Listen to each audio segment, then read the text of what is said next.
Hello दोस्तों, आप सभी का आज के इस नए से क्लास में स्वागत है और मेरे चैनल पर भी आप सभी का स्वागत है।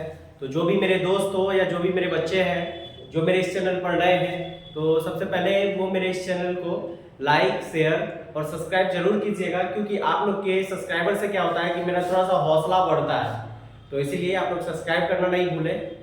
तो चलिए, हम आज का नया टॉपिक है हमारा आर्टिकल्स। कल हम बता रहे थे, जब कल हम आप लोग का सिलेबस लिखे थे ग्रामर का, तो उसमें सबसे पहले नंबर पे आर्टिकल्स मैंने लिखा था। तो उसी आर्टिकल्स का आज मैंने स्टार्ट किया है। तो चलिए वीडियो स्टार्ट करते हैं। अभी हम पढ़ेंगे कि आर्टिकल्स होता क्या है ना। मगर हम लोग पढ़े हुए हैं, बचपन में भी पढ़े थे आर्टिकल्स क्या होता है, मगर अब थोड़ा सा बारीकी से उसको देखेंगे क्या होता है। आप लोग जान रहे होंगे कि ए एन और द जो है वो जनरली हम आर्टिकल्स उसको कहते हैं, मगर उसका यूज कहाँ कहाँ होता है, आर्टिकल्स कितने प्रकार के होते हैं, वो सारा चीज अभी हमको देखना है। चलिए आइए, सबसे पहले हम लोग देखेंगे आर्टिकल्स क्या होता है। तो ए एन और द, ए एन और द को आर्टिकल्स कहते हैं। तो ध्यान से सुनिएगा, ए एन और द को क्या कहते हैं, आर्टिकल्स कहते हैं। अब आर्टिकल्स कितने प्रकार के होते हैं वो भी देखना है। तो इसमें पहले हम देखते हैं कि ए और एन को हम लोग इंडेफिनिट आर्टिकल्स कहते हैं। ए एन को क्या कहते हैं, इंडेफिनिट आर्टिकल्स कहते हैं, और द को क्या कहते हैं, तो डेफिनिट आर्टिकल्स कहते हैं। अब ए एन को इंडेफिनिट आर्टिकल्स क्यों कहते हैं और द को डेफिनिट आर्टिकल्स क्यों कहते हैं, वो हमें आगे देखना है। तो चलिए, मैंने थोड़ा सा एक ग्राफ बनाया है, तो उस ग्राफ के माध्यम से मैं थोड़ा सा आप लोग को बताता हूँ। ये आर्टिकल्स रहा, ये क्या है, हमारा आर्टिकल्स है। आर्टिकल्स कितने भाग में बांटा गया है, या दो पार्ट में बांटा गया है। कितने पार्ट में बांटा गया है, दो पार्ट में बांटा गया है। तो देखिए, डेफिनिट आर्टिकल्स और इंडेफिनिट आर्टिकल्स, अभी मैंने ऊपर भी बताया। तो आर्टिकल्स दो पार्ट में है, डेफिनिट आर्टिकल्स और इंडेफिनिट आर्टिकल्स। अब हमको देखना है कि डेफिनिट आर्टिकल्स क्या होता है। तो देखिए यहाँ डेफिनिट आर्टिकल्स, द को डेफिनिट आर्टिकल्स कहते हैं, और इंडेफिनिट आर्टिकल्स क्या होता है, तो ए और एन जो होता है वो इंडेफिनिट आर्टिकल्स होता है। क्यों होता है, अब ये थोड़ा सा समझते हैं फिर आगे बताते हैं। ठीक है, डेफिनिट द को डेफिनिट आर्टिकल्स क्यों कहते हैं, क्योंकि हम लोग जो द का यूज करते हैं ना, तो वो किसी भी स्पेशल चीज के लिए हो, जो यूनिक हो, जो सिर्फ एक हो, उसमें हम लोग द का यूज करते हैं। और ए एन जो है वो बेचारा, ये दोनों बेचारा क्या है, इंडेफिनिट है। इसका हम लोग क्या करते हैं, वोवेल या कॉन्सोनेंट देख करके उसके अनुसार हम ए और एन को एडजस्ट करते हैं। तो चलिए, वो आगे क्लास जब आगे पढ़ेंगे ना, तो फिर पता चलेगा कि द का यूज कैसे किया जाएगा और ए एन का यूज कैसे किया जाएगा। तो चलिए यहाँ देखिए, अब आगे आते हैं। हमारा क्या है, इंडेफिनिट आर्टिकल्स। क्या होता है इंडेफिनिट आर्टिकल्स, तो जो डेफिनिट आर्टिकल्स ना हो उसको हम इंडेफिनिट आर्टिकल्स कहते हैं। इसमें थोड़ा आप लोग को हंसी आएगा कि जो डेफिनिट आर्टिकल्स ना हो उसको इंडेफिनिट आर्टिकल्स कहते हैं। यहाँ से थोड़ा ये बात हो जाएगा कि सर, जो चीज गर्म ना हो उसको हम ठंडा कहते हैं, ऐसा आप लोग कह सकते हैं इस लाइन के अनुसार। तो चलिए, इसको थोड़ा सा आगे समझते हैं क्या है। तो जो डेफिनिट आर्टिकल्स ना हो उसको इंडेफिनिट आर्टिकल्स कहते हैं, या जब इन जनरली बात करेंगे तो उसे इंडेफिनिट आर्टिकल्स कहते हैं। मतलब इन जनरली कहने का मतलब ए एन का यूज हम जहां करेंगे, है ना, उसको इंडेफिनिट आर्टिकल्स कहेंगे। और डेफिनिट आर्टिकल्स क्या होगा, जब हम स्पेसिफिशियली बात करेंगे तो उसे डेफिनिट आर्टिकल्स कहते हैं। मतलब जब किसी स्पेशल चीज के बारे में जब हम बात करेंगे उसको हम लोग डेफिनिट आर्टिकल्स कहेंगे, और जब हम इन जनरली वे में बात करेंगे उसको हम इंडेफिनिट आर्टिकल्स कहेंगे। तो चलिए आगे देखते हैं कि इंडेफिनिट आर्टिकल्स किसको कहा जाता है। Indefinite articles are used before a noun that is not a specific person, place or things. Instead, it indicates that it is a general noun. चलिए देखिए, इसको थोड़ा सा हिंदी में समझते हैं। इंडेफिनिट आर्टिकल्स का हम लोग यूज जो करते हैं वो किसी भी मतलब स्पेशल पर्सन या प्लेस मतलब हो गया आपको किसी जगह, जो खास जगह हो, कोई खास चीज हो, या किसी खास व्यक्ति का नाम हो, उस जगह हम लोग इंडेफिनिट आर्टिकल्स का यूज नहीं करते हैं। चलिए, begin with vowel word but sound consonant रहते हैं, तब बहुत कंफ्यूजन होती है। इसीलिए अब हम हिंदी के स्वर वर्ड जब रहे तब एन, और जब व्यंजन रहे तब ए का यूज करेंगे। थोड़ा सा इसको समझिए, ध्यान से देखना है हमको। देखिए क्या बोले कि हिंदी के स्वर वर्ड जब रहे, मतलब जब हम बोले कुछ भी, जैसे यहाँ हम अगर ऑनेस्ट लेते हैं अभी, तो अगर इसको हम लोग लिखते हैं तो एच से स्टार्ट होता है, लिखते हैं तो एच से स्टार्ट होता है, मगर जब हम बोल रहे हैं तो हमें क्या आ रहा है, ओ, ऑनेस्ट, मतलब ये ओ क्या है, स्वर वर्ण है। तो जो भी शब्द हम बोलेंगे उस शब्द में अगर हम बोल रहे हैं और बोलने के क्रम में हमारा वो स्वर वर्ण आए, कोई भी 11 में से कोई भी स्वर वर्ण आए, उसमें हम एन का यूज कर लेंगे। और अगर कॉन्सोनेंट हो तो कॉन्सोनेंट में तो ए का ही यूज होगा। जो वोवेल होता है, वैसे तो जनरली हम जानते हैं कि वोवेल में एन का यूज करते हैं और कॉन्सोनेंट में ए का यूज करते हैं, मगर वहीं तक आर्टिकल्स नहीं रहता। यहाँ देखिए स्टार्टिंग का मैंने लेटर जो लिखा है एच लिखा है, बट इसमें अब क्या लगाया है मैंने, एन लगाया। तो आप लोग बोलिएगा कि सर ये तो गलत है, मगर गलत नहीं है। अब यहाँ हम नेक्स्ट ये देखिए वीवीआई पॉइंट है, इसको आप लोग रिमेंबर कीजिएगा, इसको याद रखिएगा। क्या याद रखना है कि जब स्वर वर्ण, हिंदी के स्वर वर्ण जब रहे तब एन का यूज होगा। कोई सा भी शब्द हो, अगर वो शब्द स्वर वर्ण से स्टार्ट होता है, यानी कि अ, आ, से, दीर्घई, किसी से भी स्टार्ट होगा तो उसमें एल लगाएंगे, ठीक है। और बाद बाकी जब व्यंजन वर्ण रहे हिंदी का, जैसे क से स्टार्ट हो गया कोई शब्द या फ से स्टार्ट हो गया, तब उसमें हम किसका यूज करेंगे, ए का यूज करेंगे, ठीक है। तो अब एग्जांपल लेके हम समझ लेते हैं। यहाँ जैसे क्या है एग्जांपल में, I have a pet cat, मेरे पास एक पालतू बिल्ली है।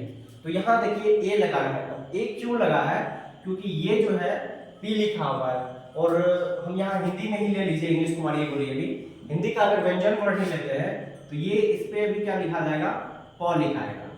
और हम बोले थे कि एल किसके साथ लगेगा, जब हिंदी में शॉर्ट वर्ण से कोई शब्द स्टार्ट हो तो उसके साथ एल लगाएंगे, मगर यहाँ ये शब्द जो है व्यंजन से स्टार्ट हो रहा है, प से स्टार्ट हो रहा है, इसीलिए इसमें मैंने क्या लगाया है, ए लगाया है। समझे यहाँ तक? चलिए अब दूसरा एग्जांपल देखते हैं।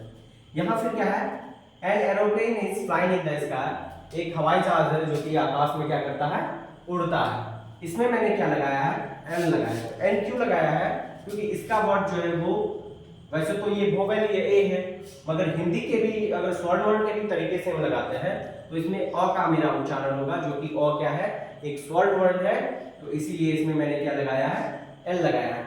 तो सीधे से दो बात ध्यान में रखना है। पहला क्या कि अगर हमारा स्वर्ण वर्ण आपको पता होगा कि 11 होता है, ओ आ सही दीर्घई हर्षऊ दीर्घऊ ए ऐ ओ औ अ, ये सारा स्वर्ण वर्ण है।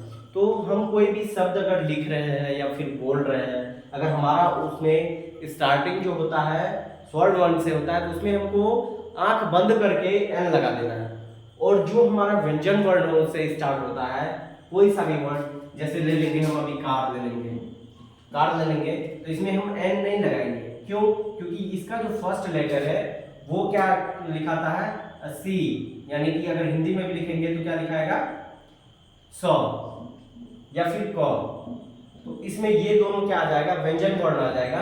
तो व्यंजन वर्ण में हम क्या करेंगे, ए लगाएंगे, और स्वर्ण वर्ण में हमको क्या लगाना है, एल लगाना है। तो ये चीज आप ध्यान में रखेंगे।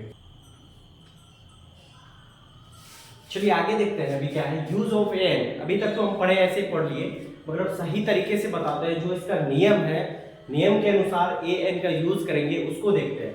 हमारा पहला क्या रूल है, वी यूज ए और an before singular countable noun. चलिए देखिए, हम लोग जो ए एन का यूज करेंगे तो कब करेंगे, जब हमारा सिंगुलर काउंटेबल नाउन हो। काउंटेबल नाउन क्या होता है, ऐसा नाउन जिसको हम लोग गिन सकते हैं, और सिंगुलर क्या होता है, जो एक वचन, जो सिर्फ एक हो। तो उसमें हम लोग क्या करेंगे, एन का यूज करेंगे। इसको हम लोग एग्जांपल के माध्यम से समझते हैं। कुछ एग्जांपल मैंने दिया है, चलिए इसको समझते हैं। जैसे क्या है, she wants a dog for her birthday, वह उसको उसके जन्मदिन पर एक डॉग देना चाहती है। तो इसमें देखिए क्या है, यहाँ ए का यूज मैंने किया है। और क्यों किया है, इससे पहले मैंने एक चीज और बताया था, अभी बताया है कि स्वर्ण वर्ण से जो भी शब्द स्टार्ट होता है हिंदी स्वर्ण वर्ण से, तो उसके पहले हमको एल लगाना है। मगर यहाँ क्या है, डॉग है। डॉग क्या है, ये केस से स्टार्ट हो रहा है, व्यंजन वर्ण, यानी कि डॉ से, और डॉ है एक व्यंजन वर्ण, इसीलिए मैंने यहाँ ए यूज किया है। दूसरा एग्जांपल लेते हैं, the cat is an animal. The cat is an animal, बिल्ली एक जानवर है। तो इसमें मैंने देखिए यहाँ एनिमल से पहले मैंने एन लगाया है। और एन क्यों लगाया है, क्योंकि यहाँ एनिमल देखिए ए एनिमल, तो ए से शुरू होगा है ना। और हिंदी में भी ये ए क्या है, स्वर वर्ण है, और इंग्लिश तो वोवेल ए है ही, आप सभी जान ही रहे हैं, इसीलिए इसमें मैंने क्या लगाया है, एल लगाया है। चलिए आगे देखते हैं। I saw an elephant in the zoo, मैंने जू में एक हाथी देखा है, ठीक है। तो एलिफेंट, एलिफेंट से पहले मैंने लगाया है क्या, एन। और एन क्यों लगा है, क्योंकि यहाँ इसका ये वोवेल साउंड है ई, और अगर हिंदी में हम लेते हैं स्वर्ण वर्ण, तो हिंदी का स्वर्ण वर्ण भी ये ई आएगा। तो इसीलिए अगर हिंदी के अनुसार भी हम चल रहे हैं ना, आप लोग को थोड़ा सा इंग्लिश में प्रॉब्लम भी अगर होगा तो हिंदी के अनुसार ही आप लोग याद रखिएगा कि स्वर्ण वर्ण जो सब स्वर्ण वर्ण से स्टार्ट होगा उसके पहले एल लगाना है। तो यहाँ देखिए ई और हर सही हो रहा है, ये स्वर्ण वर्ण है, इससे पहले इसीलिए मैंने एल लगा दिया। और इंग्लिश में तो ई वोवेल है, और वोवेल से पहले हम लोग जान रहे हैं कि ई एल लगेगा। चलिए, ही हैज ए बाइक, उसके पास एक बाइक है, उसके पास क्या है, एक बाइक है। तो बाइक से पहले मैंने ए लगाया है, और ए क्यों लगाया है, क्योंकि यहाँ बी, बी तो ये कॉन्सोनेंट है, और प्लस अगर हिंदी के अनुसार भी ले रहे हैं तो बी का यहाँ ब हो रहा है, और ब क्या है, एक व्यंजन वर्ण है, तो इसीलिए मैंने इसके पहले क्या कर दिया है, ए लगाया है।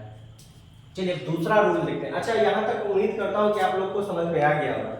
अगर जिनको नहीं समझ में आया होगा वो 2-3 बार वीडियो देखेंगे और कमेंट में हमको बता दीजिएगा कि किस टॉपिक में प्रॉब्लम है, तब हम आगे उसको बता देंगे आप लोग को। वी यूज, ये दूसरा हमारा रूल है, वी यूज ए और an before the name of occupations and profession. Occupation और प्रोफेशन क्या होता है, पेशा, है ना। ऑक्यूपेशन मतलब क्या होता है हमारा, पेशा, और प्रोफेशन मतलब होता है व्यवसाय। तो अगर हम किसी ऑक्यूपेशन में है या फिर किसी व्यवसाय में है तो उसके पहले ए एन कैसे लगाना है उसको देखते हैं। जैसे हमारा फर्स्ट यहाँ क्या example, he is an engineer, वह एक क्या है, अभियंता है। तो अभियंता है तो यहाँ क्या है, स्टार्टिंग किससे हो रहा है, ई से। इंग्लिश का तो ये ई वोवेल है ही, और प्लस हिंदी स्वर्ण वर्ण में भी ये ई आता है, इसीलिए इसमें किसका यूज किया गया है, एन का यूज किया गया है। उसके बाद दूसरा एग्जांपल लेते हैं, her father is a doctor, उसके पिता एक डॉक्टर है। तो यहाँ देखिए क्या है, डी, और डी है, तो ये डी तो इंग्लिश का कॉन्सोनेंट है ही, प्लस इसमें क्या है, हिंदी का व्यंजन वर्ण है डॉ, इसीलिए यहाँ क्या किया गया है, एल लगाया गया है, ओ सॉरी ए लगाया गया है, एन नहीं, ए लगाया गया है, क्योंकि यहाँ व्यंजन वर्ण है डॉ।